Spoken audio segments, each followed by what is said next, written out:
Hey, well, I'm out and about and it's a beautiful day, so I thought I'd take you with me.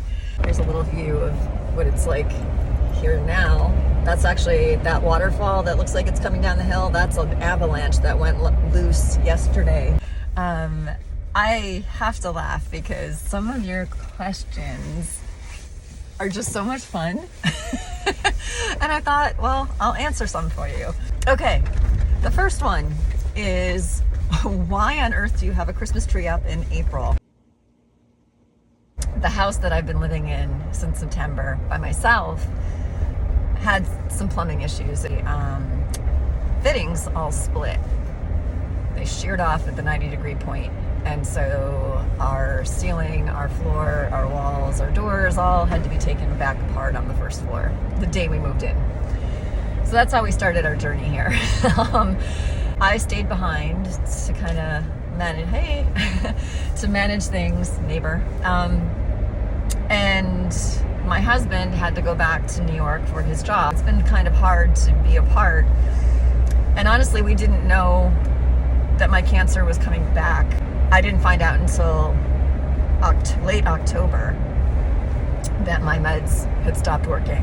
When he comes here next week, bottom line, I left the Christmas tree up because we haven't been able to celebrate Christmas, and we also haven't been able to celebrate Valentine's Day, and so we're gonna make up for last time. So thanks for noticing. Okay, question 2. How do you take pictures of the bears and not get your face eaten off? That is an awesome question. So where I live here, this is an ocean inlet that comes off of North America's longest fjord. And so the Lynn Canal comes into this little inlet here. So the hooligan come, they're a little 6-inch smelt, and they are one of the first foods that will come up this way in the spring. And so the bears come out of their dens and they'll go down to eat them. That's fish number 1. Then we have all 5 kinds of salmon that come up into this part of Alaska. They don't all come up all the way up to here, but we do have several salmon runs that come right by my house. I've seen up to 36 bears in this little mile-long river, and just even a little section of it. Now, I was a photography guide in Yellowstone. Same bears, different food source.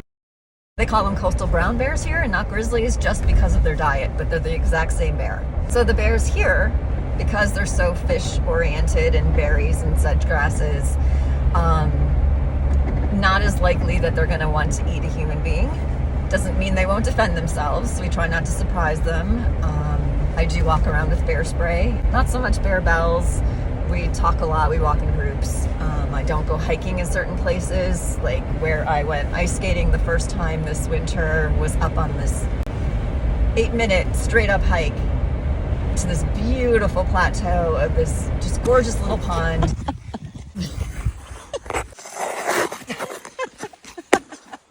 Perfect. We would never, ever go up there other than winter. The path that we follow is actually a bear path, and it's worn about this deep into layers of moss right into the dirt. So anyway, I try not to get my face eaten off. It could happen. I also have a very long lens, which brings things in fairly close. Tim and I came to Alaska and went to a place called Bear Camp. There was a bear coming toward us that it was just a juvenile bear. He was so used to people only sitting at this one log. He had all these miles that he could have chosen to go, and he decided to come walk past our log that we were all sitting on.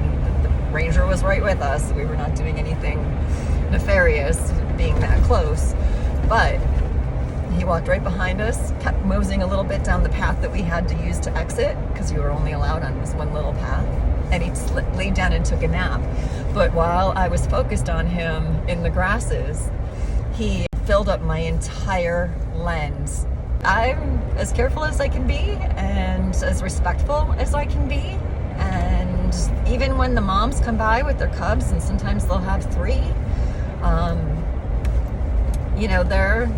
they've been so human habituated here because we get cruise ships like nobody's business, and I was one of the tour guides for the people who came off the cruise ships, and so I would bring them out here daily. That's how I fell in love with the place. I got this job out of New York, believe it or not. I told my boss, you better tell me why I should take this before I even said yes, because I was like, I actually really like my husband. I don't want to leave him for 5 months. So my husband said, you have to do it. You don't know where it's going to lead.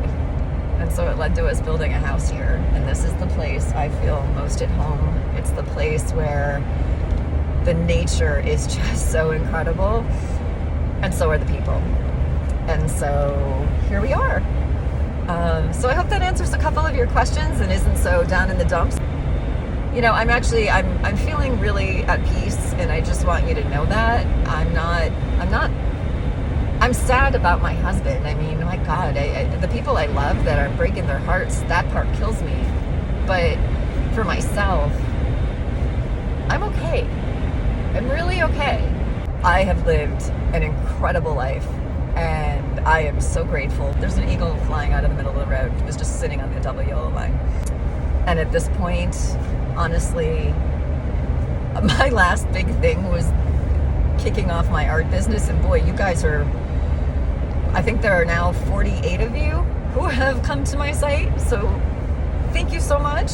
I do not know Roxanne, but thank you for telling me that you bought one of my bear pictures and that your students all look at it and try to guess what the bear is thinking. I just love that so much. Anyway, thank you for coming into town with me. Oh my gosh, this day. Wow. Hold on, I gotta show you this. This is Haines, Alaska. I'll end on that, and I wish you all have a wonderful day.